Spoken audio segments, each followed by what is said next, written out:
کہ تقدیر کے جو عام عقیدے میں ہم تقدیر کہتے ہیں اس کے دو پہلو ہیں۔ ایک پہلو ہے ما اصاب علی الانسان، جو کچھ انسان پر آتا ہے مصیبت، جیسے ابھی آیت میں نے پڑھی ما اصاب من مصیبت فی الارض ولا فی انفسکم۔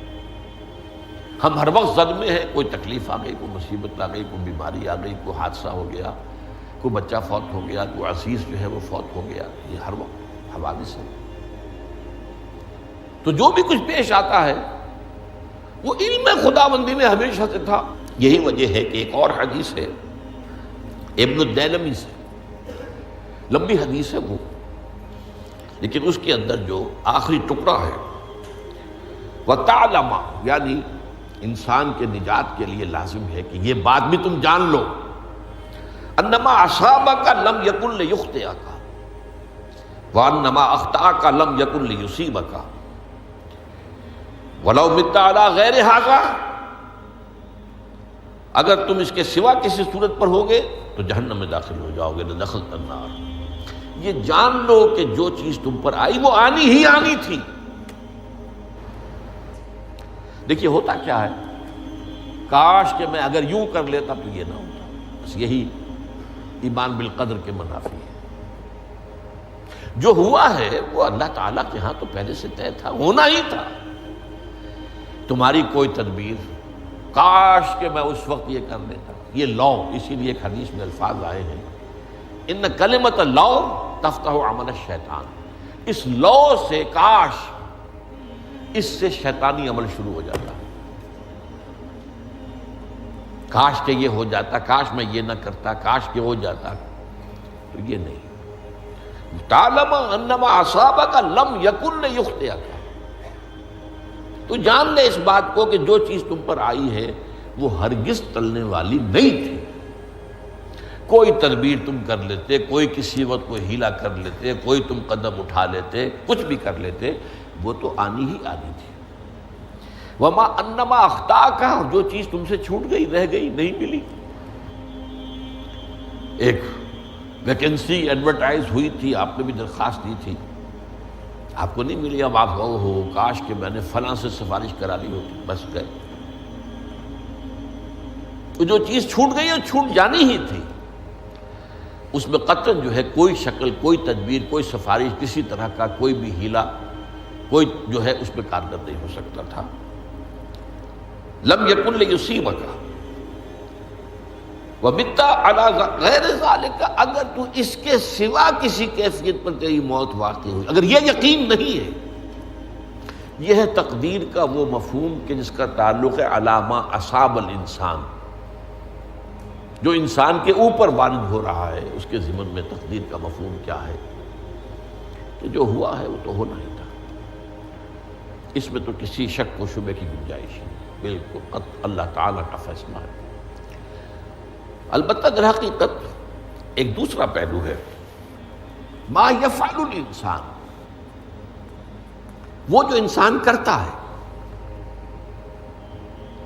یہاں آ کر یہ تقدیر کا مسئلہ بہت ٹیڑھا ہو جاتا ہے۔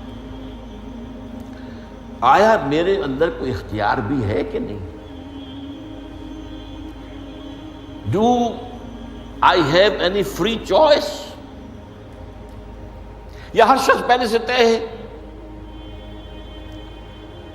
تقدیر کا ایک عام مفہوم یہ ہے، اور اس مفہوم میں بھی بعض روایات بھی ہیں جو اس کی تائید کرتی ہیں کہ ہر چیز پہلے سے طے ہے، لکھی ہوئی۔ اور یہ جو حدیث ہم نے ابھی پڑھی ہے، یہ گویا کہ اس کی ایک مثال ہے کہ وہ جو لکھ دیا گیا تھا، فرشتے نے لکھ دیا تھا، رحم مادر میں لکھ دیا تھا، شقی اور سعید، یہ بدبخت ہے یا سعادت مند ہے۔ تو ایک شخص پوری عمر نیکی کے کام کرتا رہا، آخری وقت میں آ کر کوئی ایسا حادثہ پیش آ گیا کہ وہ اہل جہنم کے سے کام شروع کر دیا اور جہنمی ہو گیا۔ یا ایک شخص ساری عمر جو ہے جہنمیوں کے سے کام کرتا رہا، آخری وقت میں آ کر کوئی ایسی توفیق ملی، کچھ ایسا معاملہ ہو گیا، توبہ کر لی اور اس نے جو ہے اہل جنت کے سے اعمال شروع کر دی۔ تو یہ جو ہے علامہ اصابک کا علیحدہ بات ہے، اور علامہ یفعل الانسان، انسان کیا کرتا ہے، اس میں اس کی قدرت کتنی ہے، اور یہ ہمارے ہاں فلسفے کا بڑا مشکل موضوع ہے، اسی کا نام ہے جبر و قدر۔ ہمارے اسلاف میں بھی کچھ لوگ ایسے ہیں متکلمین میں سے، دیکھیے ہمارے ہاں ایک وہ لوگ ہیں کہ جو اس پر قناعت کرتے ہیں کہ جو اللہ نے کہہ دیا اور رسول نے کہہ دیا، اس سے آگے ہم مین میخ نہیں نکالیں گے، وہ محفوظ راستے پر ہوتے ہیں۔ لیکن بہرحال انسان کو اللہ نے ایک عقل بھی دی ہے، اور یہ عقل سوالات اٹھاتی ہے، اور جو زیادہ ذہین انسان ہوتے ہیں ان کے اندر ان کی یہ مصیبت زیادہ ہوتی ہے، لہٰذا وہ تو سوچتے ہیں، کچھ نہ کچھ غور و فکر کرتے ہیں، بات سمجھنے کی کوشش کرتے ہیں۔ اس میں اب ہمارے ہاں دو طبقے ہو گئے، جبریہ قدریہ۔ ایک نقطہ نظر یہ ہے کہ انسان مجبور محض، کوئی اختیار نہیں، اور ایک یہ ہے کہ انسان قادر مطلق ہے، جو چاہتا ہے اپنے فیصلے میں مختار مطلق ہے، وہ فیصلہ کرتا ہے۔ انہیں قدریہ کہتے ہیں۔ تو جبریہ اور قدریہ ان کی بحثیں ہمارے یہاں، یہ وہی تقدیر کا مسئلہ جو میں نے کہا تھا، بحثوں میں آ کر الجھ جائے، آج تک حل نہیں ہوا، حل ہو سکتا ہی نہیں۔ اب اس کے ضمن میں علامہ اقبال کا ایک شعر آپ کو سناتا ہوں، وہ بہت اچھا لگتا ہے، بہت خوبصورت لگتا ہے شعر ہونے کے اعتبار سے۔ تقدیر کے پابند جمادات و نباتات، مومن صرف اللہ کے احکام کا پابند۔ اس میں انسان سے پابندی کی نفی کر دی گئی ہے، وہ صرف پابند ہے اللہ کے احکام کا۔ نتیجے کے اعتبار سے تو جو یہ شعر کہہ رہا ہے، جو بات وہ صحیح ہے، پابندی اصل جو ہے وہ اللہ کے احکام کی ہے، لیکن یہ کہ تقدیر کی پابندی سے انسان بھی پوری طرح آزاد نہیں ہے۔ یہ سمجھ لینا کہ یہ جمادات و نباتات ہی کا معاملہ، یہ غلط ہے، یہ مبالغہ ہے۔ ظاہر بات ہے کہ شاعر جو ہے، شاعر مبالغے سے بچ نہیں سکتا، چاہے وہ علامہ اقبال ہو، کوئی بھی ہو۔ تو اسی لیے سورہ شعراء کے اندر جو عام شعراء کی جو صفات بیان ہوئی ہیں وہ آپ کے ذہن میں آ گئی ہوگی۔ مبالغہ کرتے ہیں، فی کل واد یہیمون انہم یقولون ما لا یفعلون، وہ کہتے بھی وہ کچھ ہے جو کرتے نہیں ہیں، اور یہ بات تو علامہ اقبال پر بھی چشمہ ہوتی ہے۔ بہرحال یہ شعر ذرا پھر نوٹ کیجئے، تقدیر کے پابند جمادات و نباتات، مومن صرف اللہ کے احکام کا، کوئی بات صحیح نہیں۔ انسان بہت سے اعتبارات سے مجبور ہے۔ سب سے پہلے جو ہے انسان کے اندر ایک تقدیر نوعی ہے، نوع انسان۔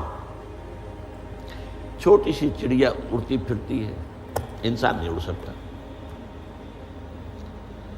آپ نے ٹھیک ہے مشین ایجاد کر لی، جہاز ایجاد کر لیا، آپ دوڑ رہے ہیں، 500 آدمی اور سینکڑوں من سامان لے کر جو ہے وہ جا رہا ہے، 747 ہو یا 757 ہو، یہ کر لیا ٹھیک ہے، خود نہیں اڑ سکتا۔ اب کیا کریں گے آپ؟ یہ تقدیر نوعی ہے، سپیشیز، ہر سپیشیز کے لیے اللہ نے ایک اندازہ مقرر کر دیا ہے، اس اندازے ہی میں رہے گا، اس سے باہر نہیں جا سکتا۔ پھر ایک تقدیر شخصی ہے۔ اب دیکھیے تقدیر شخصی کیا ہے؟ بعض اوصاف و صفات ہمیں وراثتاً ملتے ہیں، we have no choice۔ پہلے بھی یہ بات مانی جاتی تھی، آج جو ہے ذرا سائنٹیفک انداز میں ہم کہتے ہیں جینز میں چلا آ رہا ہے، وہ جینز کو کوئی بدل سکتا ہے؟ جو جینز بھی آپ کو ملے اپنے والدین کی طرف سے، وہ آپ کی شخصیت کا ظاہر بات ہے کہ فیصلہ کن طرز پر اس کو ڈھال دیتے ہیں۔ جینز ہے، پابندی ہے۔ نمبر 2 یہ کہ خاص طور پر جو گھر کا ابتدائی ماحول ہوتا ہے، ماں کی گود اور ابتدائی گہوارہ گھر کا، اس کے جو اثرات مرتسم ہو جاتے ہیں شخصیت کے اوپر، وہ بھی بڑے مستقل ہوتے ہیں، پختہ ہوتے ہیں۔ ان دونوں چیزوں کو ضرب دے لیجئے، hereditary factors multiplied by environmental factors,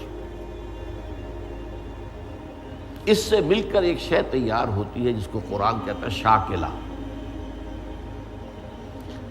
قل کل یعمل علی شاکلتہ فربکم اعلم بمن هو اہدی سبیلا، سورہ بنی اسرائیل۔ شاکلہ کسے کہتے ہیں؟ شاکلہ شکل دینے والی شے۔ آپ کو لوہا ڈھالنا ہے، کوئی خاص پرزہ بنانا ہے، اس کا پہلے سانچہ بناتے ہیں۔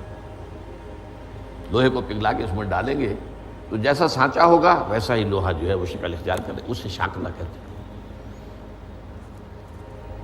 یہ شاکلہ جو ہے ہر انسان کا، اس سے باہر انسان نہیں جا سکتا۔ اس کے اندر اندر سٹرگل ہوگی، اس کے اندر اندر اس کی جد و جہد ہوگی، لیکن اس کا یہ مطلب نہیں ہے کہ اس کا کوئی فری چوائس نہیں۔ فری چوائس ہے، لیکن وہ فری چوائس انہی حدود کے اندر کام کرے گا، اس سے باہر نہیں۔ اس بات کو مختلف احادیث میں حضور نے بہت خوبصورتی سے بیان کیا۔ ایک حدیث بڑی اہم ہے، بڑی اہم ہے۔ الناس کالمعادن، انسانوں کی مثال بھی معدنیات کی سی ہے۔ اب سونے کی معدنیات میں سے سونے کی جو اور ہے، اب پتہ نہیں اردو میں مجھے معلوم نہیں اور کا ترجمہ کیا کرتے ہیں عام طور پر، لیکن جانتے ہیں اور وہ کچی دھات جس سے کو صاف کر دیتے ہیں تو پھر وہ دھات جو ہے خالص شکل میں سامنے آ جاتی ہے۔ سونے کی اور سے سونا بنے گا، چاندی کی اور سے چاندی بنے گی، سونا تو نہیں بن سکتا، جتنا چاہے صاف کر لیں، وہ اور تو مستقل۔ الناس کالمعادن خیارکم فی الجاہلیت خیارکم فی الاسلام، جو تم میں جاہلیت کے دور میں، پری اسلامک دور میں جو بہترین تھے، وہی اسلام میں آ کر بہترین ہوئے۔ وہ اور سونے کی تھی، وہ صاف ہو گئی ہے، اور سونا جو ہے وہ نکھر کر خالص سونا بن کر آ گیا ہے، اسلام نے صاف کر دیا۔ وہ چاندی کی اور تھی، اسلام نے اس کو صاف کر دیا ہے، وہ نکھر کر چمکتا ہوا جو ہے وہ چاندی بن گئی۔ لیکن یہ کہ اذا فقہوا، البتہ پھر اس میں ایک اضافہ کیا حضور نے، جبکہ ان کے اندر دین کا فہم داخل ہو جائے، تو یہ کہ جو بہترین پہلے تھے وہی بہترین اب ہوں گے۔ اسلام لانے سے پہلے بھی بہترین ابو بکر تھے، اسلام لانے کے بعد بھی بہترین ابو بکر۔ حضور پر وحی سے پہلے بھی بہترین خاتون خدیجۃ الکبریٰ تھی، ایمان لانے کے بعد بھی بہترین خاتون خدیجۃ الکبریٰ تھی۔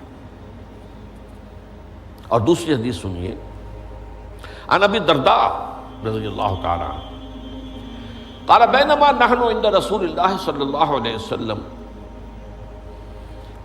اسی حال میں کہ ہم ایک روز ہم حضور کے پاس تھے، نتناکرون ما یکون، اور ہم ذرا سوچ رہے تھے کیا کیا کچھ پیش آنے والا ہے دنیا میں۔ اذ قال رسول اللہ صلی اللہ علیہ وسلم، جبکہ حضور نے ہم سے ایک بات کہی، بڑی غور سے سنیے، اذا سمعتم بجبل انزال عن مکانہ فصدقوہ، اگر تم یہ سنو کہ کوئی پہاڑ اپنی جگہ سے ٹل گیا تو مان لینا۔ وَإِذَا سَمِعْتُمْ بِرَجُلٍ تَغَيَّرَ عَنْ خَلْقِهِ فَلَا تُصَدِّقُوهُ، اور اگر تم سنو کہ کوئی شخص جو ہے وہ اپنی سرشت سے